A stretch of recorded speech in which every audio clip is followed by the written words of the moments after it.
I never looked at my old stuff. Like I didn't care about it. It was like, that's last year. But then as I got older, I started looking back at it and going, oh, right. Like this is what I did there. And I was almost there. And now I have the skill because now I'm a different person.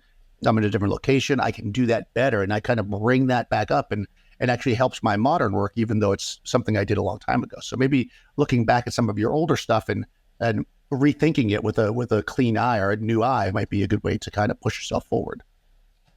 And it's also often the case, I think, that, it's very difficult to realize how much you've actually improved because, and I had a chat with somebody in a previous episode about this, because you're always the one person that's always there when you're doing stuff. I mean, my example is always, I remember when I was a kid, for instance, I was learning how to play the guitar.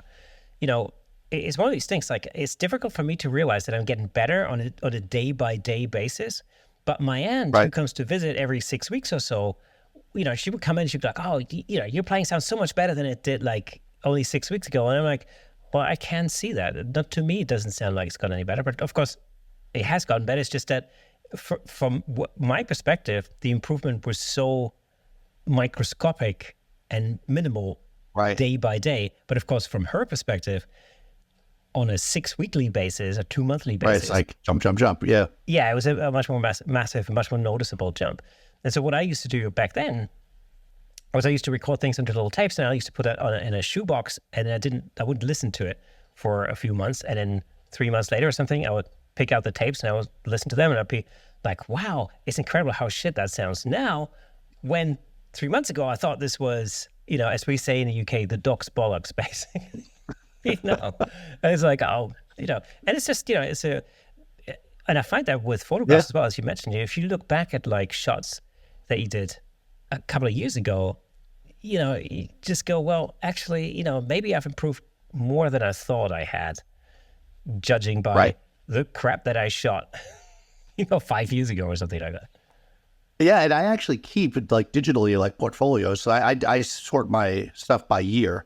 So I can go back and look at like my portfolio at the end of like, 1998 or something and be like, oh, okay. And like I say, sometimes I could see something there that was a kernel of an idea, going back to what we started talking about, and I didn't quite get there and I abandoned it. Maybe I wasn't ready. Maybe it wasn't the right thing for me. And then that can get me going. So if you have no place to start, you're thinking, well, I'm just going to pick a random project to do. Maybe go back and look at some stuff you've done in the past and reevaluate it. Not necessarily reshoot it, but rethink what you were thinking when you did it and maybe revisit those techniques that maybe you have now perfected. And also talking about techniques, a lot of the time, with the advancement of technology, like Photoshop being one, AI being one.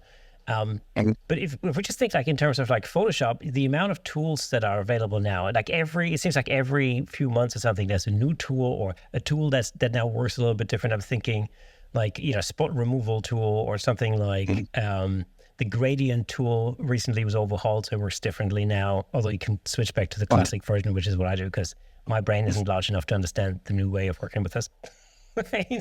I like that they do that for a while, right? Where you can switch back just in case you're not ready for it. That's good.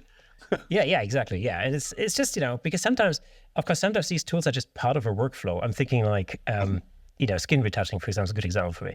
So I use the gradient tool a lot when it comes to skin retouching, and I just have a way to do it that to me is really quick, Right. And it was just like when they changed the way that the gradient tool worked, all of a sudden none of that worked anymore. And I'm like, what's going on here? Right. Shoot. So it's just like one Lego brick, a crucial Lego brick in my little Lego house of skin retouching. It just made the whole thing collapse. I'm like, that's shit. I have to I need to go back to the previous Photoshop version because, and then I realized, okay, no, you can just switch this back to classic gradient tool and it's fine. But, generally I find that often there are opportunities to learn how to use these new tools, because actually what might happen is they might make your workflow much easier. It will save you a lot of time and possibly, the results might even be better than they were before. There are a lot of tools that save us time in post. On the flip side also, there are a lot of things that we can do during the shoot that will actually save us time in the edit later on. Whether that's like simple things, like, just telling somebody to turn the other way just so that we don't see their, I don't know, mustard stain. And I don't have to Photoshop that out later, when it's a headshot or whatever it may be.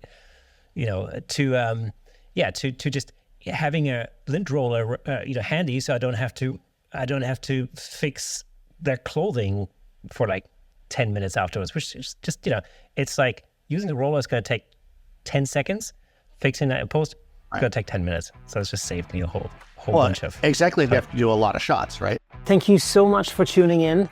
If you enjoyed that clip, then press here for the full episode in glorious Technicolor. Hey, and don't forget to subscribe.